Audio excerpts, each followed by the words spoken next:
இவர் அடிப்படையில் என்னன்னு கேட்டால் இவர் வந்து பழங்குடியினத்தை சார்ந்தவர் அப்படின்னா அதுக்கப்புறம் இன்னொரு கொஞ்சம் தேடுதல் ஆய்வு நிறைய நடக்குது. பல பேருடைய ஆய்வுகள் என்ன சொல்லுங்கன்னா அவர் வந்து ஈழத்தில் வந்து ஈழப்பெண்ணுக்கும் இங்கே மலையாளி ஒருத்தருக்கும் வந்து பிறந்தவர் அப்படின்னு சொல்லும்போது இன்னொரு பக்கம் அவர் அடிப்படையில் வந்து அப்பா வழி தந்தை வழி வந்து மலையாளியாக இருந்தாலும் தாய் வழி வந்து ஈழம் இருக்கிறதுனால இப்போ கிட்டத்தட்ட வந்து இங்கே ஒரு தமிழரா ஈழத்தமிழரா மலையாளியா இப்படி அறியப்படும் போது பெயின் ரிலீஃபில் ரெண்டு இருக்குது. பாடலை கேட்குறவங்களுக்கு வலி இருந்துச்சுன்னா அந்த வலி நிவாரணமாக அந்த பாடல் அமையும், அந்த சிங்கிங் இருக்கும். கேட்குறவங்களுக்கு வலி நிவாரணம். சில நேரங்களில் பாடுறவங்களுக்கும் வலி நிவாரணமாக இருக்கும். அவருக்கு சில பெயின் இருக்குன்னா அந்த பெயினை எப்படி ரிலீவ் பண்ணுறாருன்னா மேடையில் வந்து இந்த மாதிரி பாடி வந்து நரிவேட்டை படம் பார்த்தீங்கன்னா அதில் வரி வரும். நீங்கள் மலையாளம் தான் அதில் வரி, அந்த வரிகள் வந்து தமிழ் வரியும் வருது. பட் அது பாடினது வந்து கேட்டால் அவர் தமிழில் மொழியாக்கம் பண்ணி தான் பாடிக்கிறார். மலையாளத்துலேயும் வந்து வருங்க. அந்த வரிகளை நீங்கள் பார்த்தாலே நம்ம கன்ஃபார்ம் பண்ணிக்கலாம் இது வேடன் தான்ன்ற அந்த மாதிரியான வரிகள் பழங்குடி மக்களுடைய வழிகளை சொல்கிற மாதிரி இருக்கும்.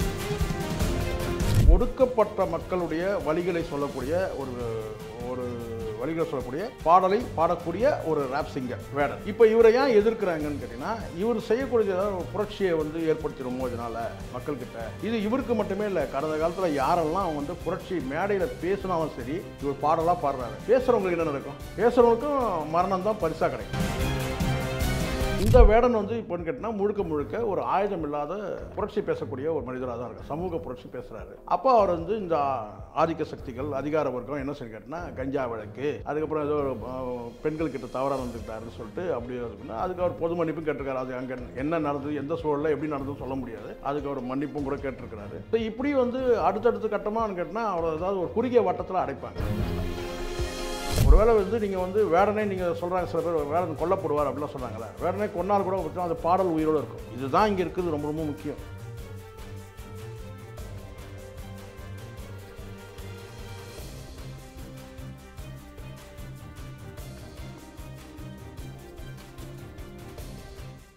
சேனல் 5 நேயர்களுக்கு வணக்கம். இன்றைக்கி நம்ம கூட நேர்காணலில் திரு சேகுவரா அவர்கள் வந்து இணைஞ்சிருக்காரு.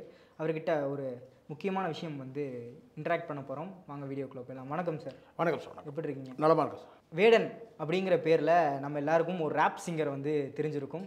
நிறைய பேருக்கு இப்போ பரிச்சயம் ஆயிருக்காரு அப்படின்னு சொல்லலாம். கேரளாவை சேர்ந்த ஒரு ராப் சிங்கர். அவர் மேலே தொடர்ந்து நிறைய கான்ட்ரவர்சிஸ் இப்போது நிறையா பில்ட் ஆகிருக்கு. இது எங்கே ஆரம்பம் சார்? இதோட ஆரம்பம் என்ன கான்ட்ரவர்சிஸ் அவர் மேலேங்கிறத கொஞ்சம் விரிவாக மக்களுக்கு. இல்லை, இது என்னென்னா முதல்ல அவர் வந்து உங்கள் சரியாக வந்து ராப் சிங்கராக வந்து மேடை நிகழ்ச்சிகள், குறிப்பாக மஞ்சுவேல் பாய்ஸ்னு இருக்குல்ல, அதில் வந்து அவர் வந்து ஒரு பாடல் பாடியிருக்காரு. அப்போ வந்து கூட அந்த அளவுக்கு வந்து ஒரு மீடியா வெளிச்சம் வந்துச்சுன்னு சொல்லலாம். ஆனால் அவர் யாருன்ற ஆராய்ச்சி பண்ணவே இல்லை அது வரைக்கும். அதனுடைய நீட்சியாக வந்து மஞ்சுவேல் பாய்ஸுக்கு பிறகு அதுக்கப்புறம் அவர் நிறைய ஸ்டேஜில் வந்து கேட்டால் சமூக நீதி குறித்து அவர் பேசின பாடின பாடல்கள், அதோடைய வீச்சு உச்சகட்டமாக இப்போ வெரி ரீசண்டாக வந்து நரிவேட்டைன்னு ஒரு படம் வந்திருக்கு. அது முழுக்க ஆதிவாசிகளுடைய கதை, அதாவது அவங்களுடைய உரிமைகளை பேசக்கூடிய ஒரு படம். அப்போது அவங்களுடைய கஷ்டங்களை சொல்கிற மாதிரியான வந்து ஒரு புரட்சிகரமான ஒரு பாடல் பாடிப்பார். உண்மையிலேயே அந்த பாடல் வரும்போது எனக்கு தெரியவே தெரியாது. நான் படம் பார்க்கும்போது இந்த பாடல் வந்து வேடன் தான் பாடியிருக்கிறாரான்னு எனக்கு தெரியாது. வேடன்றவர் வந்து ஒரு கிட்டத்தட்ட ஒரு மாதமாக வந்து நாம் வந்து சில வந்து காணொலிகள் பார்க்கும்போது அவர் இந்த அந்த கஞ்சா வழக்கில் கைது பண்ணுறாங்க. அதுக்கப்புறம் வந்து பாலியல் குற்றச்சாட்டு அவர் மேலே வருது. அப்போ யாருன்னு கேட்டால் ஒரு பெரிய ராப் சிங்கர் ஆகிட்டார், யூத்து தான் அப்படின்ற அந்த தேடுதல் மட்டும்தான் நமக்கு இருந்தது. அதுக்கப்புறம் வந்து அரசு அவர் மேலே வந்து ஏன் குறி வைக்கணும் அப்படின்னு சொல்லி பார்க்கும்போது இவர் அடிப்படையில் என்னென்னு கேட்டால் இவர் வந்து பழங்குடியினத்தை சார்ந்தவர் அப்படின்னா அதுக்கப்புறம் இன்னொரு கொஞ்சம் தேடுதல் ஆய்வு நிறைய நடக்குது. பல பேருடைய ஆய்வுகள் என்ன சொல்லுங்கன்னா அவர் வந்து ஈழத்தில் வந்து ஈழப்பெண்ணுக்கும் இங்கே மலையாளி ஒருத்தருக்கும் வந்து பிறந்தவர் அப்படின்னு சொல்லும்போது அப்போ ஈழத்தோட தொடர்பு வந்து ஈழத்தோட ரத்தம் தான்ற மாதிரி இங்கே தெரிஞ்ச உடனே அது இன்னும் கொஞ்சம் ஸ்பார்க் அதிகமாகுது. இன்னொரு பக்கம் அவர் அடிப்படையில் வந்து அப்பா வழி தந்தை வழி வந்து மலையாளியாக இருந்தாலும் தாய் வழி வந்து ஈழம் இருக்கிறதுனால இப்போ கிட்டத்தட்ட வந்து இங்கே ஒரு தமிழரா ஈழத்தமிழரா மலையாளியா இப்படி அறியப்படும் போது கேட்டால் என்ன சொன்னால் லைம்லைட்டுக்கு ரொம்ப வந்துடுறாரு. அப்போ அவர் மேலே வந்து எதுக்காக குறி வைக்கிறாங்கன்னு கேட்டால் ஒருவேளை ஈழத்தமிழர்ன்றதுனால வந்து குறி வைக்கிறாங்களா அரசு அதிகாரம் கை வைக்குதான்னு.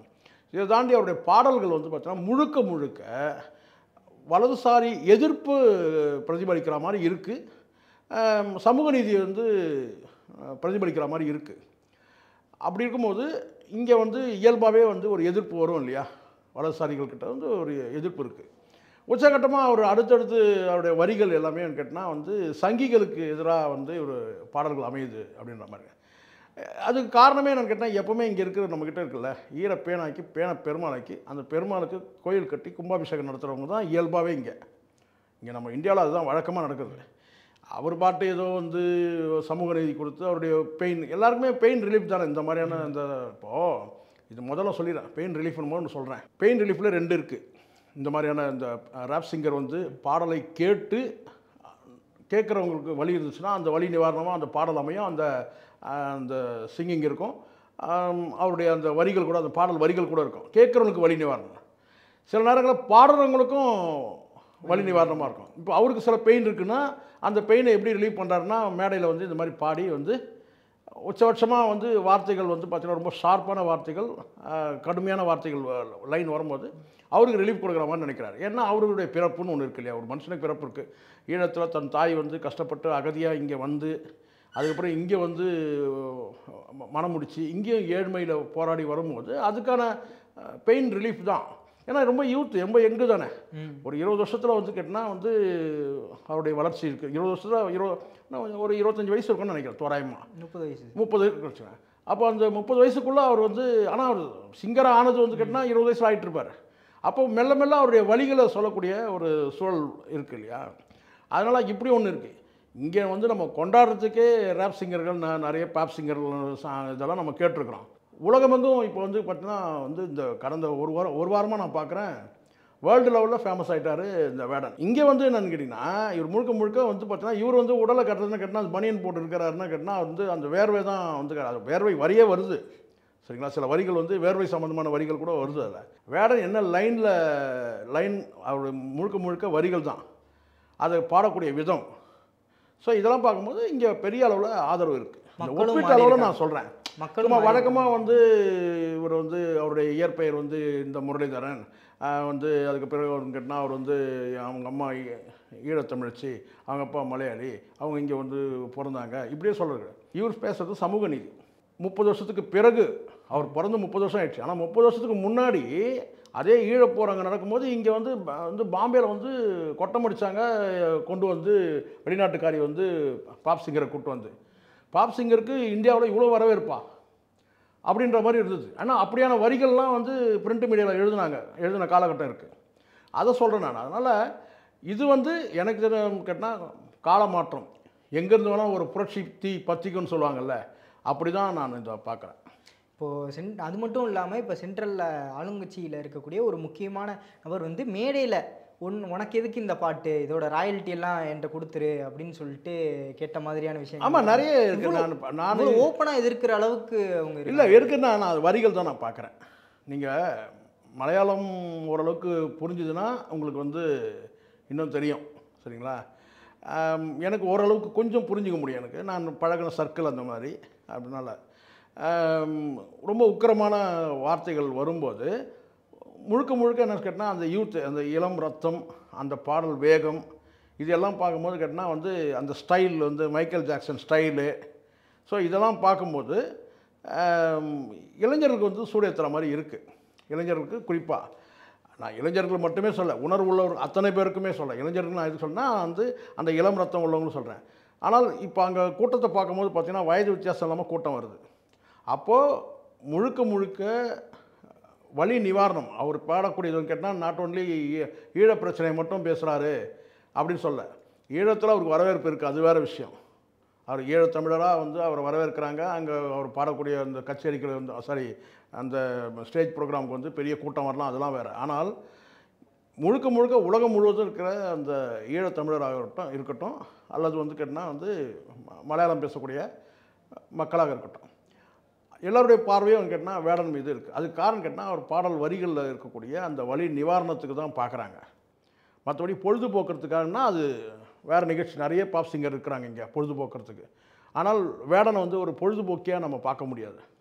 முழுக்க கருத்தியல், உணர்வு ரீதியான பிரச்சனைகளை அவர் வந்து அந்த வரிகளை பேசும்போது அப்போ அந்த எதிர்பார்ப்பு கூடுதலாகுது. நீங்கள் இந்த நரிவேட்டை படம் பார்த்தீங்கன்னா அதில் வரி வரும், நீங்கள் மலையாளம் தான் அதில் வரி, அந்த வரிகள் வந்து தமிழ் வரியும் வருது. பட் அது பாடினது வந்து கேட்டால் அவர் அந்த தமிழில் மொழியாக்கம் பண்ணி தான் பாடியிருக்காரு. மலையாளத்துலேயும் வந்து வருங்க. அந்த வரிகளை நீங்கள் பார்த்தாலே நம்ம கன்ஃபார்ம் பண்ணிக்கலாம் இது வேடன் தான்ற மாதிரி. அந்த மாதிரியான வரிகள் இருக்கும். பழங்குடி மக்களுடைய வழிகளை சொல்கிற மாதிரி இருக்கும். ஸோ அதனால் இது ஒட்டுமொத்தமாக ஒரு காம்போ தான். ஏன்னு கேட்டால் ஈழத்தமிழர் பிரச்சனை மட்டுமே சொல்ல, ஒடுக்கப்பட்ட மக்களுடைய பிரச்சனை மட்டும் இல்லை, சமூக நீதி பிரச்சனை மட்டும் இல்லை, எல்லாத்தையும் கலந்து அவர் வந்து அந்த வேகத்தோடு கொடுக்கும்போது மக்கள்கிட்ட வந்து ரீச் ஆகுது. பெரிய அளவில் நான் சொல்கிறதுக்கு வந்து சாதாரண மக்கள்கிட்ட மட்டுமே இல்லாமல் ஒட்டுமொத்த வந்து வந்து உலகத்தில் வாழக்கூடிய அத்தனை மக்களும் கேட்டால் தமிழர்கள் மட்டுமே இல்லை, ஒடுக்கப்பட்ட மக்கள் அத்தனை பேருக்கும் வந்து பார்த்திங்கன்னா இவருடைய பாடல்கள் வந்து போய் ரீச் ஆகுதுன்றது தான். இவ்வளோ எதிர்பார்ப்பு இருக்குது அப்படின்னு சொல்லிட்டு சொன்னீங்க சார். இந்த எதிர்பார்ப்பு தான் அங்கேருந்து வரக்கூடிய அந்த எதிர்ப்புக்கு காரணமா அப்படிங்கிற ஒரு கேள்வி வந்து இருந்தது. பயப்படுறாங்களா அவரை பார்த்து? பயப்படுனா இங்கே வந்து இப்போ சார் யார் வந்து பயப்படணும்? உலகம் முழுவதும் நான் சொன்னேன். இங்கே இந்தியாவில் வந்து கேட்டால் ஒடுக்கப்பட்ட மக்களுடைய வழிகளை சொல்லக்கூடிய ஒரு ஒரு வழிகளை சொல்லக்கூடிய பாடலை பாடக்கூடிய ஒரு ராப் சிங்கர் வேடன். இப்போ இவரை ஏன் எதிர்க்கிறாங்கன்னு கேட்டிங்கன்னா, இவர் செய்யக்கூடிய ஏதாவது ஒரு புரட்சியை வந்து ஏற்படுத்திடுமோ இதனால் மக்கள்கிட்ட. இது இவருக்கு மட்டுமே இல்லை, கடந்த காலத்தில் யாரெல்லாம் வந்து புரட்சி மேடையில் பேசினாலும் சரி, இவர் பாடலாக பாடுறாரு. பேசுகிறவங்களுக்கு என்ன நடக்கும்? பேசுகிறவங்களுக்கும் மரணம் தான் பரிசாக கிடைக்கும். பாடினாலும் அதுதான் நிலைமை. அதனால தான் எல்லாம் சொல்கிறேன்னா வந்து இவருக்கு வந்து உயிருக்கு ஆபத்து, வேடன் கொல்லப்படுவார் அப்படின்லாம் சொல்கிறாங்க இல்லையா? எந்த அடிப்படையில் சொன்னேன்னா, கடந்த கால வரலாறுகள் இருக்குல்ல.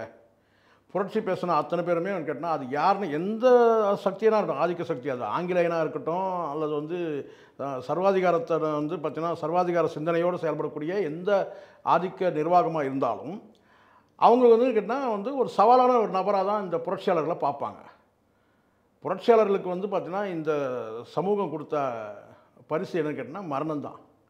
நான் சமூகம்னா நான் சொல்லுறேன்னா ஒட்டுமொத்தமாக சொல்கிறேன், அரசியல் சேர்த்தே நான் சொல்கிறேன். புரட்சியாளர்களுக்கு வந்து அதுதான் வந்து மரணம் தான் பரிசாக கொடுத்துருக்க தவிர வேணால் சொல்லலாம், அதுக்கப்புறம் வேணால் செலவைக்கலாம், அதுக்கப்புறம் வந்து பூஜை புனஸ்காரங்கள்லாம் பண்ணலாம், மாலை மரியாதை எல்லாம் பண்ணலாம். ஆனால் புரட்சியாளர்களுக்கு வந்து பார்த்திங்கன்னா இந்த சமூகம் வந்து கொடுக்குற பரிசே வந்து கேட்டால் மரணம் தான். அப்படிப்பட்ட இவருக்கு பல தரப்புல இருந்து ஆதரவுலாம் தெரிவிச்சிட்டு இருக்காங்க. இப்போ ஆதரவு வந்து ரொம்பவே அதிகமாக இருக்குது. அப்படி இருக்கும்போது தமிழ்நாட்டில் இருந்து பெரிய தலைவர்கள் நிறைய பேர் இருக்காங்க இங்கே, அவங்க சைடில் இருந்து கொஞ்சம் கூட ஆதரவு வரலையே சார்? ஆதரவு சார் இருக்குது சார், மெல்ல மெல்ல ஆதரவு வரும்போது இன்னொரு பக்கம் வந்து கேட்டால் வந்து அந்த ஆதரவை வந்து முடக்கிற வேலைகளையும் ஆதிக்க சக்திகள் பண்ணுவாங்க.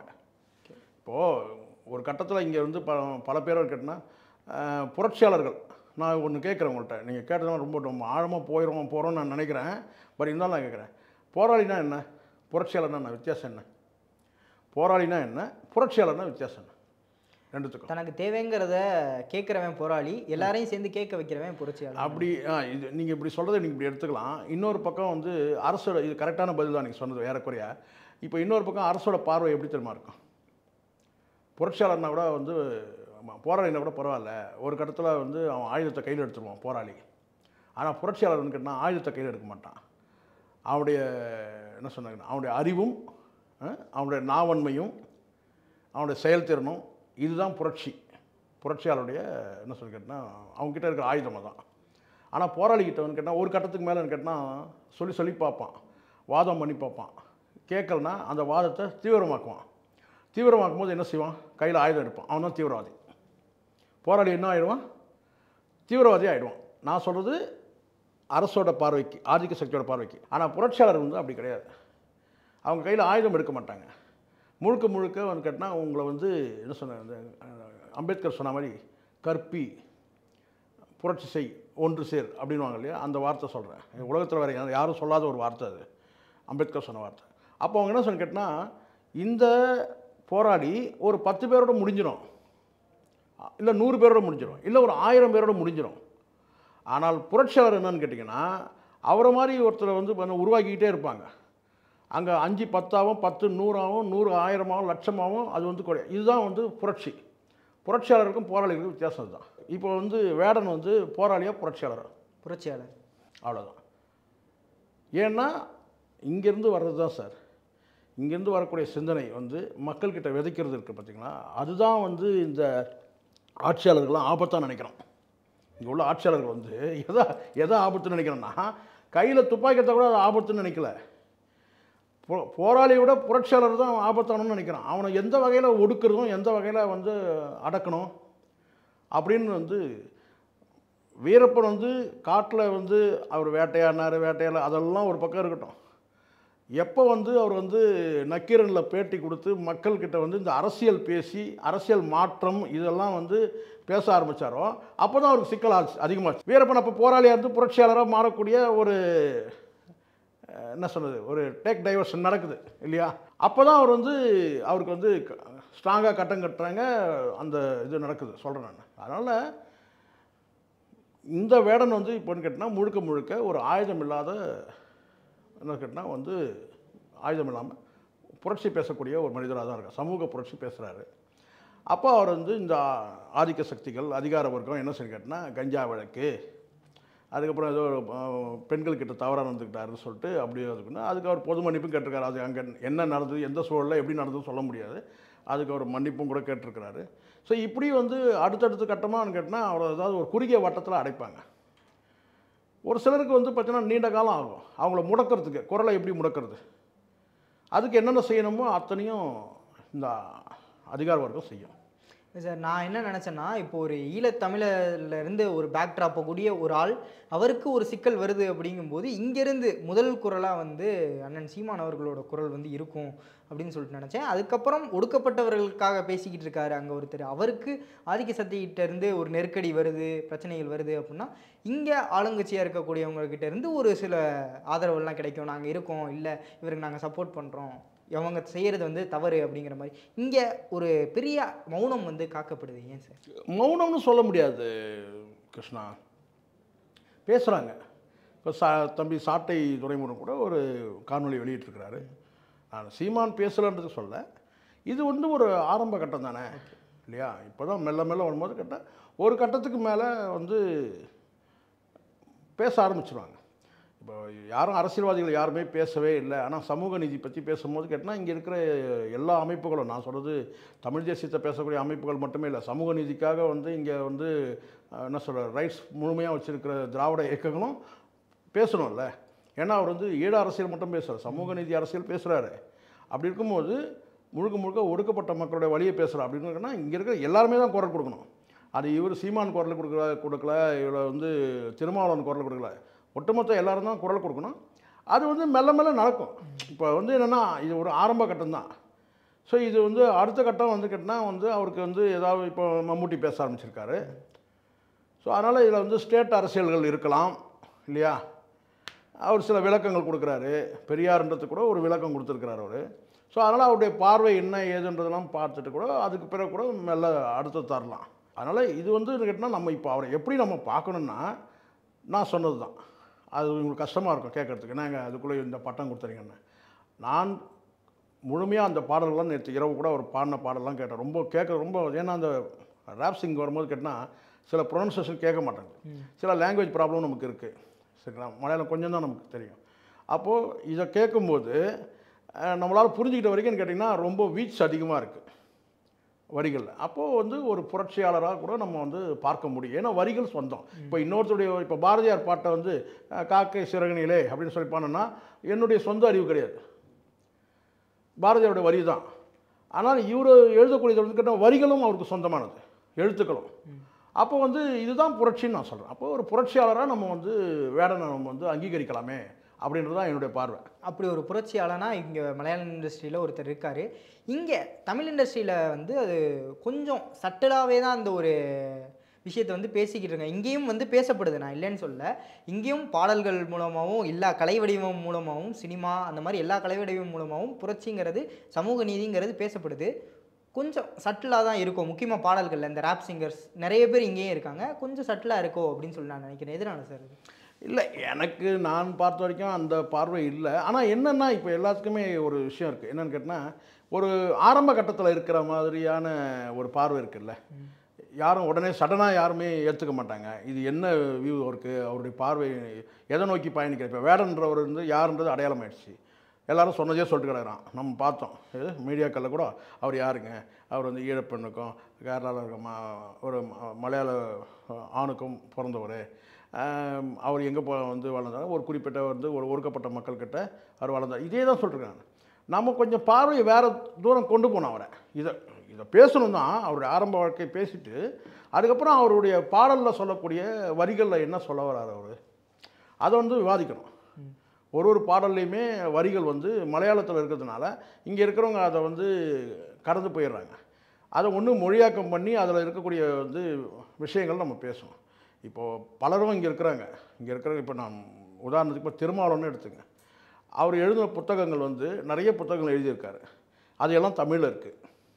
அது எல்லாம் மொழியாக்கம் பண்ணாங்கன்னா வட மாநிலங்களில் சில புத்தகங்கள் தடையே செஞ்சுருவாங்க. நானே சொல்கிறேன், சில புத்தகங்கள் வந்து வந்து மொழியாக்கம் இந்தியில் மொழியாக்கம் பண்ணாங்கன்னா பல மாநிலங்களில் வந்து அந்த புத்தகத்தை தடையே செஞ்சுருவாங்க. அப்படி இருக்குது நிலமை. ஆனால் இங்கே தமிழ்நாட்டில் அவருடைய புத்தகங்கள் வந்து சொல்கிறேன், நிறைய புத்தகங்கள் அவர் படித்ததுனால நான் சொல்கிறேன், அந்த மாதிரி இருக்குது. அப்போது மலையாளத்தில் அவர் பாடக்கூடிய பாடலை மொழியாக்கம் பண்ணாதான் அதில் என்ன இருக்குன்னு தெரியும். இப்போது மற்ற பாப் சிங்கர்கள் பாடுறது வேறு, நீங்கள் கேட்குறது எனக்கு புரியுது. மற்ற பாப் சிங்கர்கள் பாடுறது ஒரு என்டர்டெயின்மெண்ட் கூட இருக்கலாம். பட் வந்து வேடன் பாடுறது நாட் என்டர்டெயின்மெண்ட், முழுக்க முழுக்க ரெவல்யூஷன். அப்போ எப்படி அந்த ஒப்பீடு எப்படி சரியாக வரும்? அதனால் ஒரு நீண்ட ஆய்வு தேவைப்படுதுன்னு நான் நினைக்கிறேன். இப்போ வந்து அவருடைய பாடலில் வந்து வேடனுடைய பாடல் எல்லாமே வந்து ஒரு ஆய்வுக்கு உட்படுத்தும் போது அங்கே ஏதோ ஒரு சிக்கல் ஆகிருக்கு. ஏன் அவர் மேலே அந்த அளவுக்கு வீச்சு வைக்கிறாங்கன்னா, ஸ்கெட்ச் வைக்கிறாங்கன்னா, அவர் எழுதின வரிகளில் வந்து யாருக்கும் வலி ஏற்படுத்துது. யாருக்கோன்றதை விட ஏதோ ஒரு சக்திகளுக்கு, ஒரு அரசு நிர்வாகத்துக்கோ இல்லை அரசு என்ன சொல்கிறேன்னா எந்திரத்துக்கோ இல்லை வந்து அது வந்து கேட்டினா ஒரு எதிராக இருக்குது. ஏன்னா அவ்வளோ ஈஸியாக வந்து ஒரு ரேப் சிங்கர் வந்து தொற்ற மாட்டாங்க. மிகப்பெரிய கூட்டம் கூடுது, அவருடைய வரிகளில் வந்து இந்த மாதிரியான வரிகள்லாம் வைக்கிறாங்கன்னா அப்போ யார் முதல்ல என்னன்னு பாருங்கள் முதல்ல அப்படின்னு இருக்கும். அவர் என்ன சொன்னார் பாருங்கள். இங்கே பார்வையாளர் பொறுத்து தான் எல்லாமே நடக்குது. இப்போ நம்ம ஒரு கண்டென்ட் பேசினுக்கிறோம், அதை வந்து ஒரு 1,00,000 பேர் பார்க்குறாங்கன்னா அது வந்து கடந்து போயிடுவாங்க. அதே வந்து பார்த்தோன்னா அது 1 கோடி பேர் பார்த்தோன்னா அப்படி என்ன பேசியிருக்காருன்னு அதை பார்க்கறதுக்கே ஒரு கூட்டம் வரும். ஏன்னா இப்போ 4 வருடம் முன்னாடி அவர் பதிவிட்ட ஒரு பாட்டை எடுத்து கூட இப்போது அதை வச்சும் பேச அது எப்போவுமே நடக்கும்ல. இப்போது நீங்கள் சொல்கிறீங்கல்ல, இப்போ நிறைய பேருக்கு இருக்குது இந்தியன் 2 இருக்குது. இது விக்ரம் எடுத்துங்க, இந்தியன் 2 ஃபெயிலியர்ஸ், அதை எடுக்க வேண்டாம். இப்போ விக்ரம் 2 இருக்குது. விக்ரம் 2ல் வந்து கேட்டினா இங்கேருந்து ஸ்டார்ட் பண்ணுறாரு கேட்டினா அவர் வந்து ரிட்டையர்டு போலீஸ் ஆஃபீஸராக ஸ்டார்ட் பண்ணுறாரு. அப்போது விக்ரம் 1 பார்க்கணும். எவ்வளோ பேர் விக்ரம் 1 போய் பார்த்துருப்பாங்க? விக்ரம் 1 பார்த்துட்டு விக்ரம் 2 பார்த்துருப்பாங்க, 2வது தடவை கூட பார்த்துருப்பாங்க. ஏன்னா எனக்கு தெரியும், என் ஜென்ரேஷன் நான் கடந்து வந்திருக்கிறேன். விக்ரம் 1 பார்த்துட்டு வந்திருக்கேன். அதில் அம்ஜத் கான் எப்படி நடிப்பார், டிம்பிள் கபாடியா எப்படி நடிப்பாங்க, இவர் என்ன நடித்தார், அம்பிகாவை யார் சொல்லுவாங்க. ஸோ இந்த மாதிரி வந்து அதில் கிட்டத்தட்ட பாதி பேர் கிடையாது இப்போது அந்த படத்தில். சரிங்களா? அப்போது அந்த படத்தை நான் பார்த்துட்டு வந்தனால நான் வந்து கனெக்ட் ஆகிடுவேன் ஈஸியாக. ஆனால் விக்ரம் 2 முதல்ல போய் பார்க்குறாங்கன்னு வச்சுக்கோங்களேன், அவங்க முதல் படத்தை போய் பார்ப்பாங்கல்ல. அப்படி தான் இப்போ இவர் வந்து லேட்டஸ்ட்டாக வந்து இவர் வந்து எல்லாமே வந்து அவர் பாடல் வரிகள் எல்லாம் வந்து மக்கள்கிட்ட போய் பெரிய அளவில் ஒரு புரட்சிகரமான வந்து ஒரு ஃபயர் ஆகும்போது அப்போ ஏற்கனவே அவர் என்ன பாடியிருக்கிறாருன்னு சொல்லி ஒரு தேடுதல் இருக்கும் இல்லையா? அதை தான் நான் சொல்கிறேன். எனக்கு தெரிஞ்சவர்கிட்ட தான் கிட்டத்தட்ட ஒரு ஒரு 10 ஆண்டு காலம் வந்து அவர் பயணிக்க. ஆனால் ரொம்ப ஆச்சரியமாக இருக்குது. என்னென்னு கேட்டிங்கன்னா, ரொம்ப குக்கிராமம், ரொம்ப பின்தங்கிய ஒரு இடத்துலேருந்து ஒரு மனுஷன் இந்த வெளிச்சத்துக்கு வர்றது சாதாரண விஷயம் கிடையாது. அதிகபட்ச வீடுகளே ஒரு 30 வீடு தான் இருக்குன்றாங்க. அங்கேருந்து ஒருத்தர் வந்திருக்காருன்னா சாதாரண விஷயம் இல்லை. இங்கே ஒன்றுமே இல்லாமல் வந்து பிக் பாஸில் போய் உட்காந்துட்டு என்னெல்லாம் பேசுகிறாங்க நம்ம பார்க்குறோம் இல்லை, சொல்கிறேன் நான். ஏன்னா இத்தனைக்கும் எல்லா வசதிகளையும் எல்லா டெக்னாலஜிகளையும் பயன்படுத்திக்கிட்டு ஒருத்தர் வெளிச்சத்து வர்றது ரொம்ப ஈஸி. ஆனால் எந்த டெக்னாலஜியும் இல்லாமல் எந்த வளர்ச்சியும் இல்லாத ஒரு குக்கிராமத்தில் வந்து ஒருத்தர் வந்து இப்படி வந்திருக்கிறாருன்னா உண்மையிலே அது பாராட்டணும். ஓகே சார், இப்போது அவருடைய நிலைமை வந்து என்னவா இருக்குது அப்படிங்கிறதே நிறைய பேருக்கு தெரியல. ஏன்னா பிரச்சனை இருக்குது, போய்கிட்டு இருக்குது அப்படின்னு தெரியும். இப்போது என்ன நிலவர? நான் நினைக்கிறேன் அவர் கடந்துட்டாருன்னு நான் நினைக்கிறேன். ஒரு எல்லையை கடந்துட்டாருன்னு நினைக்கிறேன் வேடன். ஏன்னா இப்போ உலகம் முழுவதும் அவருக்கு வந்து வரவேற்பு இருக்குது. நான் தான் சொன்னேன், ஒடுக்கப்பட்ட மக்கள் வந்து ஏதோ இங்கே மட்டும் தான் இருக்கிறாங்க, கேரளாவில் இருக்காங்க, தமிழ்நாட்டில் இருக்கிறாங்க, இந்தியாவில் இருக்கிறாங்களே, உலகம் முழுவதும் வந்து ஒடுக்கப்பட்ட மக்கள் இருக்கிறாங்க. ஒரு எல்லையை கடந்துட்டாங்கன்னா அதுக்கப்புறம் அவங்கள தொட மாட்டாங்க, ஜென்ரலாகவே சொல்கிறேன். ஏன்னா இப்போ நீங்கள் கார்ல் மார்க்ஸ் வந்து கஷ்டங்கள் நிறையா அனுபவித்தார். ஒரு கட்டத்தில் வந்து அவர் வந்து இல்லாமல் போனால் கூட இன்றைக்கும் வந்து 100 ஆண்டுகள் கடந்து கூட இன்றைக்கி வந்து அவரை வந்து பேசுகிறாங்கல்ல, புரட்சியாளருக்கு தான் அதான் அங்கே. ஒருவேளை வந்து நீங்கள் வந்து வேடனே நீங்கள் சொல்கிறாங்க, சில பேர் வேடன் கொல்லப்படுவார் அப்படிலாம் சொல்கிறாங்களே, வேடனே கொன்னால் கூட பார்த்தீங்கன்னா அந்த பாடல் உயிரோடு இருக்கும். இதுதான் இங்கே இருக்குது ரொம்ப ரொம்ப முக்கியம். போராளிகள் மரணிச்சாங்கன்னா ஒன்றா செலவு வைப்பாங்க, ஒரு மாலை போடுவாங்க, அவ்வளோதான். அவ்வளோதான். அந்த வரலாறுகள் நினைவில் இருக்கிற வரைக்கும் இருக்கும், அவ்வளோதான். அந்த மக்கள் இருக்கிற வரைக்கும் அந்த வரலாறு நினைவில் இருக்கும், இல்லை அவங்க தலைமுறை பேசுவாங்க, அவ்வளோதான். ஆனால் புரட்சியாளர்கள் மட்டும் அந்த பாடல்கள் அப்படியே இருக்கும்ல, அந்த வரிகள் அப்படியே இருக்கும்ல. இப்போ பாரதியார் இல்லை சார், ஆனால் பாரதியார் பாடின பாட்டு இருக்குல்ல. இளையராஜா ஒருத்தர் வந்து பார்த்திங்கன்னா பாரதியார்னு ஒரு படம் எடுத்து இளையராஜா வந்து அந்த பாடலுக்கு மியூசிக் பண்ணுறாரு. அவர் எழுதும் அதே பாட்டையே வந்து வரியே வந்து பாடலாக பாடுறாரு. குரல் வேறு, ஏன் மெட்டு கூட கொஞ்சம் மாற்றிக்கலாம், ஆனால் வரி அதே வரிகள் தான் சொல்லுவார்ல சிவாஜி, விதை நான் போட்டதுன்னு வரல. அந்த மாதிரி கேட்டினா வந்து தம்பி இவர் வேடன் பொறுத்த வரைக்கும் அந்த வரிகள் வந்து இருக்கும். வேடனே இல்லைனாலும் அந்த வரிகள் இருக்கும்ல. அப்போ அது யாரோ ஒருத்தன் பாடுவான்ல, ஒரு பெரிய புரட்சிக்கான விதை. அதுதான். இப்போ உங்களுக்கு புரிஞ்சிச்சிங்களா? புரட்சினா என்ன, போராளினா என்ன? ஆயுதத்தோட வலிமையானது பேனா. ஓகே சார், ரொம்ப சிறப்பாக சொன்னீங்க. பல கருத்துக்களை வந்து பகிர்ந்தமைக்கு மிக்க நன்றி சார். நன்றி சார்.